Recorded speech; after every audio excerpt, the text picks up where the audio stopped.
Welcome to OtherSide Replay, where we take a look at the games that you want to revisit and the ones that are just simply one and done. Today I'm here to talk about Dragon Age Inquisition, the third in the very successful line of Dragon Age games by EA. Inquisition was released in November of 2014, and when it comes to a cinematic RPG, this one's got it all. It's got your interesting characters, it's got great voice acting, it's got an epic story that gets a little convoluted if you don't understand some of the mythology in the Dragon Age universe, but fortunately I had, and some of the references are nice, where they reference the hero Ferelden from the first game, even the hero from the second game, Hawk, makes an appearance. The story is basically this demon escaped from the Fade, and he's trying to open up, a portal to the other world, and your character, who is modeled however you like, speaks with a voice that you want, and speaks out loud, which I thought it was really refreshing. It's been a while, I've never seen a game where I can tell my character what to say and they say it. I think that's where they're going. Seeing it in some other games, and that's just really nice. It helps with the immersion. You pick your decisions, you can make alliances with certain people, enslave others, and it really gives an impact to the story, makes it more your story. So your hero, he gets cursed or blessed, depending on how you look at it, with this anchor, that he has the ability to close these rifts in the sky, and at first no one knows what's going on, and people hate you, and you guys are seen as heretics, but then you start moving along and, by fighting back these demons, closing the rifts, along with your party. Some of them very, very interesting. One of them, if you've played through the game, has a very interesting arc at the end of the game. If you haven't played it, I'm not going to spoil it because it's worth seeing. In this playthrough that I'm showing here, I played as a warrior. I teamed up with the Templars. So you see he's closing the rift here with the aid of the Templars. I really enjoyed the range that you could have in your character. You could use sword and shield. I opted for two-handed because they had an interesting move set. There's a lot of interesting aspects to the game, from side quests to your war table where you send out your lieutenants to do certain things.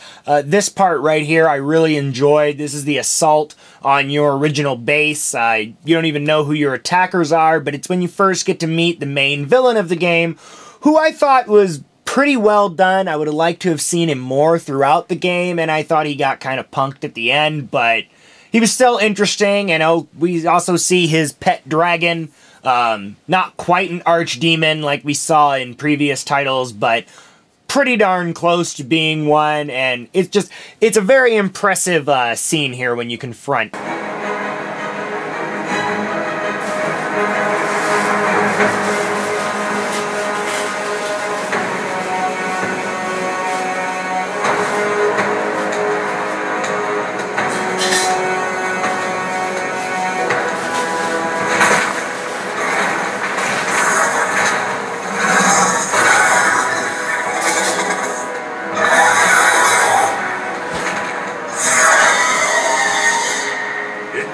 And after barely surviving your first encounter with the villain Corypheus, you're free into the world to build your army however you like, and, try to make yourselves more powerful with influence. And of course, my favorite part of this Dragon Age game was the dragon hunting. When it comes to the gameplay, it's a nice mixture of an action RPG, but also with some strategy. There is the pull-out menu where you can use kind of a real-time strategy effect on your other characters, tell them to do things. I personally only used it for puzzles. I heard it worked great on the PC, but it was kind of clumsy on the consoles.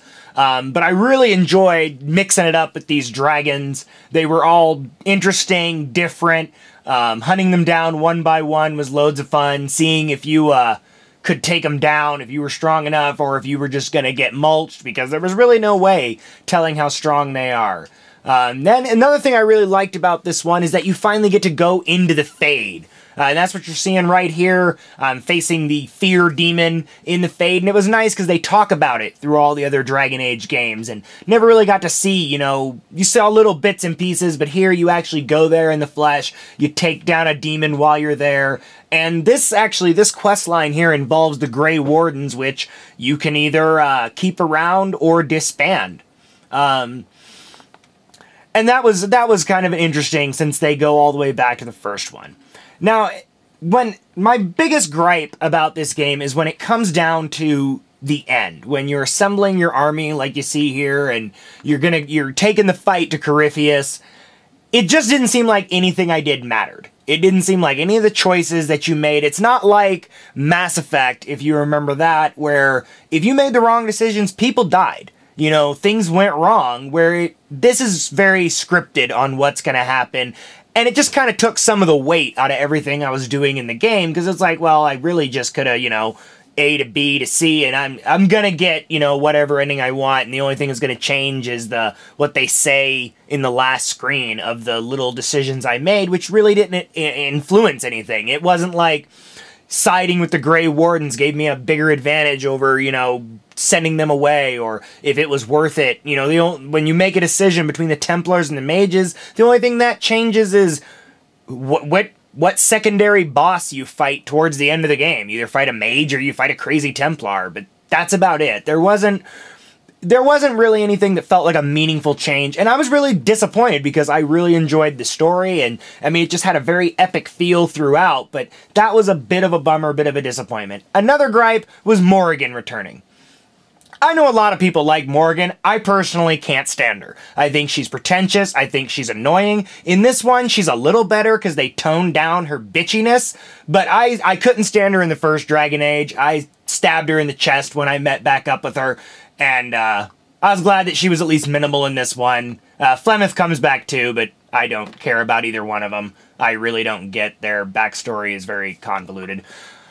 But back to the dragons. As you see here, I'm fighting the Highland Ravager, the most powerful dragon in the game, and I'm also fighting him with the Game Breaker. This is the Knight Enchanter, and this is the most overpowered class I've ever seen in an RPG. Basically, her team here is just there. They're there for moral support. Knight Enchanter built correctly drops a dragon by herself. I made a female. You can make a male, of course, if you want. They're just way powerful. They're a combination of a melee fighter with a mage, so you have the powerful magic, and then you've got her sword, which I call a lightsaber, and leading into this final battle with Corypheus. And the reason I did it with my Knight Enchanter is kind of wanted to show that he's a joke. With the warrior, it felt like more of a fight. With her, this was just an ass beating. He didn't stand a chance. I like that cinematic shot right there. Like I said, he was a well-done villain, but his final fight was pretty lackluster. Was kind of neat seeing Morrigan turn into a dragon. She gets her ass handed to her, but it was nice. She makes the effort. But yeah, the Knight Enchanter just way overpowered. There's another character in your party that you can turn into a Knight Enchanter, Vivian, and I could not imagine having her and one myself. I mean, basically just the two of you could go out, and you'd be alright.